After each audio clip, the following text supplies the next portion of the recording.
नमस्कार, मैं हूं शशि। आइए झारखंड के टॉप 25 प्रमुख खबर जानते हैं। मैया सम्मान योजना के लिए सीएम हेमंत ने सभी पेंशन योजनाएं बंद की। बीजेपी केंद्रीय कानून मंत्री अर्जुन राम मेघवाल बुधवार को धनबाद पहुंचे हैं। यहां वे भाजपा के प्रबुद्ध सम्मेलन में शामिल हुए। इससे पहले पत्रकारों से बातचीत करते हुए उन्होंने कहा है कि झारखंड का विकास चाहते हैं तो यहां भाजपा की डबल इंजन की सरकार बनाए, तभी यहां का पूर्ण विकास हो सकता है। उन्होंने कहा है कि मैया सम्मान योजना के लिए राज्य में सभी पेंशन योजनाएं बंद कर दी गई है, जबकि उनकी सरकार आने पर गोगो दीदी के लिए फंड की अलग से व्यवस्था करेंगे। उन्होंने कहा है कि डबल इंजन की सरकार रहने पर केंद्र की योजनाओं का सीधा लाभ यहां के लोगों को मिल सकता है। विकास के लिए जो भी फंड केंद्र सरकार देती है उसे राज्य सरकार दूसरे कार्यों में लगा दे रही है। इससे यहां के लोग लाभ से वंचित हो जाते हैं। झारखंड की मूल समस्या यहां के खनिज संपदा की लूट है। उन्होंने कहा है कि भाजपा की सरकार बनती है तो समस्याओं के समाधान के साथ ही यहां सड़क, रेल, हवाई अड्डा, स्वास्थ्य, प्रदूषण नियंत्रण जैसे कार्यों में तेजी आएगी। उन्होंने कहा है कि उनकी जनता से अपील है कि इस विधानसभा चुनाव में भाजपा की डबल इंजन सरकार को चुने। इस दौरान जिला अध्यक्ष श्रवण राय समेत अन्य मौजूद थे। चंपई सोरेन का दावा, राज्य में 2,87,000 नियुक्तियां कराएंगे। पूर्व मुख्यमंत्री चंपई सोरेन ने एक्स पोस्ट के जरिए युवाओं को संदेश दिया है। बुधवार को उन्होंने कहा है कि अपने बेदाग राजनीतिक सफर में हमने हमेशा युवाओं, छात्रों, महिलाओं एवं बड़े बुजुर्गों समेत समाज के सर्वांगीण विकास के लिए काम किया है। सोरेन ने कहा है कि मुद्दों, शिकायतों को सुनने तथा उसका समाधान तलाशने का प्रयास करता रहा हूँ। हमारे कार्यकाल में दर्जनों डिग्री कॉलेज, पॉलिटेक्निक तथा अन्य शिक्षण संस्थानों का निर्माण शुरू किया गया था।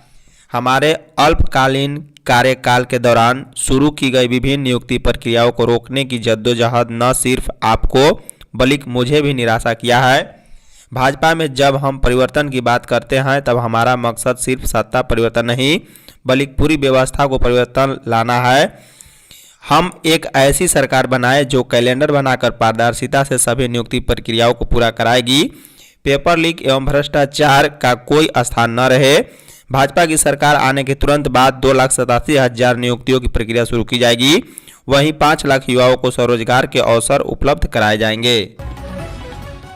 राहुल तेजस्वी आ रहे रांची, जेएमएम के साथ सीट बंटवारे पर होगी डील। झारखंड में सत्तारूढ़ गठबंधन में सीटों की हिस्सेदारी को लेकर 18 अक्टूबर को बैठक होगी। उसी दिन राजद नेता तेजस्वी यादव रांची आएंगे। कांग्रेस और वाम दलों के नेता भी बैठक में उपस्थित रहेंगे। बैठक मुख्यमंत्री हेमंत सोरेन के साथ होगी। सहमति बनी तो उसी दिन शेयरिंग पर अंतिम फैसला लिया जाएगा। बता दें 19 अक्टूबर को कांग्रेस नेता राहुल गांधी रांची आएंगे। बैठक में सीटों को लेकर बनी सहमति से उन्हें अवगत कराकर उसकी घोषणा कर दी जाएगी। Jharkhand Mukti Morcha seat sharing final होने के बाद अपने प्रत्याशियों की भी घोषणा कर देगा। झामुमो ने भाजपा चुनाव आयोग को बताया बंटी और बबली। झारखंड मुक्ति मोर्चा ने एक बार फिर चुनाव आयोग को निशाने पर लिया है। महासचिव सुप्रियो भट्टाचार्य ने बुधवार को संवाददाता सम्मेलन ने भाजपा और आयोग को बंटी बबली करार देते हुए तंज कसा है। उन्होंने बुधवार को कहा है कि जिस प्रकार बंटी और बबली मूवी में दोनों की जोड़ी ताजमहल बेच देती थी, उसी प्रकार भाजपा और चुनाव आयोग मिलकर लोकतंत्र को प्रभावित करना चाहते हैं। चुनाव का शेड्यूल इसे प्रमाणित करता है। इसकी पटकथा असम में लिखी गई और मुहर दिल्ली भाजपा मुख्यालय में लगी। चुनाव आयोग ने सिर्फ इसे जारी किया है। उन्होंने सवाल उठाया है कि आखिरकार एक ही जिले में 2 अलग अलग तिथियों में चुनाव कराने का निर्णय क्यों किया गया। क्या ये लोग बहुत अधिक बुद्धिमान हैं और शातिर हैं और देश में सारे लोग बेवकूफ़ हैं। मांडू, रामगढ़, खिजरी और सिल्ली की चुनाव तिथि पर नज़र डाली जाए तो सारी तस्वीर स्पष्ट हो जाएगी। ये विधानसभा सीटें निकट के किस विधानसभा के चौहद्दी को छूती है। जूनियर डॉक्टरों की हड़ताल से चरमराई मेडिकल सेवाएं। कोलकाता में महिला डॉक्टर के साथ दरिंदगी के मामले पर जूनियर डॉक्टर एसोसिएशन और the federation of all India medical association के आह्वान पर SNMMCH में जूनियर डॉक्टर भूख हड़ताल पर बैठे। सुबह से ही जूनियर डॉक्टरों ने OPD के मुख्य गेट को बंद कर दिया। OPD के बाहर जूनियर डॉक्टर भूख हड़ताल पर बैठ गए हैं। इनके समर्थन में सीनियर रेजिडेंट और अन्य चिकित्सक भी पहुंचे हैं। इंडियन मेडिकल एसोसिएशन ने भी अपना नैतिक समर्थन दिया है। प्रदेश अध्यक्ष डॉक्टर AK सिंह भूख हड़ताल कर रहे जूनियर डॉक्टरों के पास पहुंचे। उन्होंने कहा कि कोलकाता की घटना बेहद ही निंदनीय है। अभी तक इसका खुलासा नहीं हो पाया। CBI की जांच भी समय से परे है। उन्होंने कहा कि कोलकाता में 170 घंटे से ज़्यादा वहां के डॉक्टर भूख हड़ताल पर बैठे हैं। ऐसे में Indian medical association junior doctor association को देश भर में नैतिक समर्थन दे रहा है। गोड्डा से आनंद विहार के लिए चलेगी साप्ताहिक ट्रेन। गोड्डा से आनंद विहार टर्मिनल दिल्ली तक जाने वाली साप्ताहिक एक्सप्रेस ट्रेन 14049 अप का नियमित परिचालन बुधवार से शुरू हो गया है। उक्त ट्रेन बुधवार को पहली बार गोड्डा से सुबह 10 बजे दिल्ली के लिए प्लेटफॉर्म नंबर 1 से वाया ककनी, देवघर, जसीडीह, मधुपुर, गिरिडीह, जमुआ, धनवार, कोडरमा, मुगलसराय होकर रवाना हुई है। वहीं दिल्ली के आनंद विहार टर्मिनल से यह ट्रेन मंगलवार को अपने निर्धारित समय शाम 3:45 पर गोड्डा पहुंची। मंगलवार तक सामान्य स्लीपर क्लास की ट्रेन में सुरक्षित 480 सीटें में 399, 3 टियर एसी इकोनॉमी में सुरक्षित सीट 320 में 287 और 3 टियर एसी 144 सीट में 106 बुकिंग पूरी हो गई थी। बाबूलाल ने बताया कब होगी प्रत्याशियों की घोषणा। बीजेपी के प्रदेश अध्यक्ष बाबूलाल मरांडी ने कहा है कि 1-2 दिनों के अंदर बीजेपी प्रत्याशियों की घोषणा हो सकती है। प्रदेश नेतृत्व ने झारखंड के राजनीतिक हालात और प्रत्याशियों के बारे में केंद्रीय नेतृत्व को अवगत करा दिया है। अब इस पर केंद्रीय नेतृत्व को निर्णय लेना है। 1-2 दिनों के अंदर आप सभी को शुभ समाचार मिलेगा। दिल्ली से लौटने के बाद बिरसा मुंडा एयरपोर्ट पर पत्रकारों से बातचीत करते हुए मरांडी ने कहा है कि एनडीए में सीट शेयरिंग पर केंद्रीय नेतृत्व को निर्णय लेना है। इसको लेकर सहयोगी दलों के साथ बातचीत चल रही है। जल्द ही स्थिति स्पष्ट हो जाएगी। बाबूलाल मरांडी दिल्ली में केंद्रीय चुनाव समिति की बैठक में भाग लेकर वापस रांची लौट आए हैं। पलामू पुलिस ने 6 लाख की अवैध शराब बरामद किया। पलामू जिले के पणवा पुलिस ने अवैध तरीके से शराब बेचने वाले कारोबारियों के खिलाफ बड़ी कार्रवाई करते हुए लगभग 6 लाख रुपए का अंग्रेजी शराब बरामद किया है। यह जानकारी पुलिस निरीक्षक अनिल कुमार सिंह एवं पणवा थाना प्रभारी चंद्रशेखर यादव ने संयुक्त रूप से दिया है। थाना प्रभारी चंद्रशेखर यादव ने बताया कि विधानसभा चुनाव को देखते हुए पुलिस अधीक्षक रिश्मा रमेशन के निर्देश पर दिन व रात में गश्ती बढ़ा दी गई है।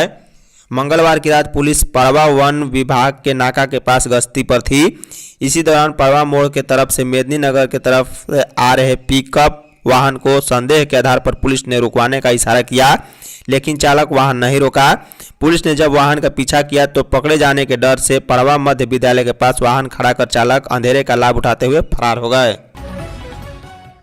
झारखंड के सीईओ के रवि कुमार का निर्देश, चुनाव खर्च पर रखे पैनी नजर। झारखंड के सीईओ के रवि कुमार ने बुधवार को वाणिज्य कर पदाधिकारियों के साथ बैठक की है। इस दौरान उन्होंने निर्देश दिया है कि चुनाव के दौरान किसी तरह की लापरवाही नहीं बरते, चुनाव खर्च की मॉनिटरिंग करे और पैनी नजर रखे। इसमें चुनाव आयोग के निर्देशों का पालन करे और इस दिशा में कड़ी कार्रवाई करे।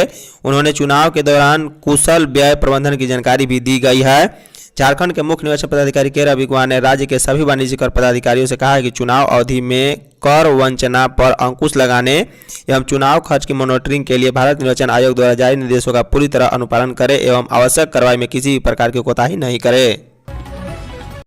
स्वास्थ्य विभाग के अधिकारियों में दिन भर सीएस की गिरफ्तारी की होती रही चर्चा। देवघर स्वास्थ्य विभाग में पहली बार भ्रष्टाचार के गंभीर आरोपों के बाद बड़ी कार्रवाई की गई है। विभाग में पहले भी अधिकारियों कर्मियों पर भ्रष्टाचार के आरोप लगते रहे हैं, लेकिन ज्यादातर मामलों में विभागीय जांच के बाद मामले ठंडे बस्ते में चले जाते थे। इस बार मामला भ्रष्टाचार निरोधक ब्यूरो तक पहुंचा है, जिसने तुरंत कार्रवाई करते हुए देवघर के civil surgeon doctor Ranjan Sinha को 70,000 रुपये रिश्वत लेते हुए रंगे हाथों गिरफ्तार किया है। डॉक्टर रंजन सिन्हा गिरफ्तारी के बाद एसीबी की टीम उन्हें सिविल सर्जन कार्यालय लेकर गई, जहां जरूरी कागजाती कार्रवाई पूरी करने के बाद उन्हें अपने साथ ले गई। इस घटना के बाद स्वास्थ्य विभाग में दिन भर हलचल बनी रही। सरकारी और निजी चिकित्सक, स्वास्थ्यकर्मी सभी इस मामले की चर्चा करते रहे। कुछ कर्मियों के चेहरे पर इस गिरफ्तारी से खुशी भी झलकी दिखी। वहीं इस घटना के कारण दिन भर विभाग में किसी भी कार्यालय में कोई कामकाज नहीं हुआ। चुनाव में प्रत्याशी 40 लाख तक कर सकेंगे खर्च। झारखंड के सीईओ के रवि कुमार ने कहा है कि विधानसभा चुनाव की घोषणा के साथ ही राज्य में आदर्श चुनाव आचार संहिता लागू हो गई है। सभी राजनीतिक दलों एवं चुनाव में भाग लेने वाले प्रत्याशियों के लिए भारत निर्वाचन आयोग द्वारा आवश्यक दिशा निर्देश जारी किए गए हैं। इसका उन्हें अनुपालन करना है। प्रत्याशी चुनाव में 40 लाख रुपए तक खर्च कर सकेंगे। वहीं सुविधा एवं प्रत्याशियों की नामांकन प्रक्रिया में काफी मददगार है। बुधवार को धुरवा के निर्वाचन सदन में आदर्श चुनाव आचार संहिता लागू होने के बाद सभी मान्यता प्राप्त राजनीतिक दलों के साथ बैठक कर रहे थे। झारखंड के सीईओ के रवि कुमार ने कहा है कि चुनाव प्रक्रिया में सभी के लिए समान अवसर प्राप्त हो, इस उद्देश्य से हर प्रत्याशी के लिए चुनाव के दौरान 40 लाख रुपए की खर्च सीमा तय की गई है। प्रत्याशियों के खर्च में पारदर्शिता लाने के लिए खर्च की ब्यौरा पंजी जिला निर्वाचन पदाधिकारी के कार्यालय में जमा करानी होती है। इस पंजी को जिला निर्वाचन पदाधिकारी द्वारा उनके कार्यालय की वेबसाइट पर सार्वजनिक किया जाता है। लातेहार से 6 उग्रवादी गिरफ्तार। लातेहार पुलिस ने बड़ी कार्रवाई करते हुए मनका थाना क्षेत्र से एक साथ 6 उग्रवादियों को गिरफ्तार कर लिया है। पकड़े गए अपराधियों के निसंदेही पर 4 AK-47, 1 देसी कट्टा, जिंदा कारतूस, 6 मोबाइल और 4 नक्सली वर्दी जब्त किया गया है।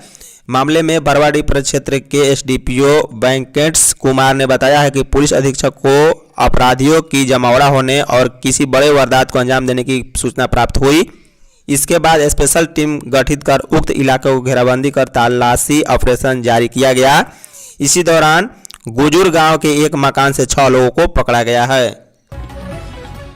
झारखंड में 17 और 18 अक्टूबर को भारी बारिश। झारखंड में बदलते राजनीतिक समीकरण के साथ ही मौसम का भी मिजाज बदल गया है। नेताओं का इधर से उधर आना जाना लगा हुआ है। इसी तरह बेमौसम बारिश भी हो रही है। बुधवार को रांची सहित विभिन्न इलाकों में झमाझम बारिश हुई है। मौसम केंद्र ने बताया है कि बंगाल की खाड़ी में डिप्रेशन की वजह से मौसम ने करवट ली है।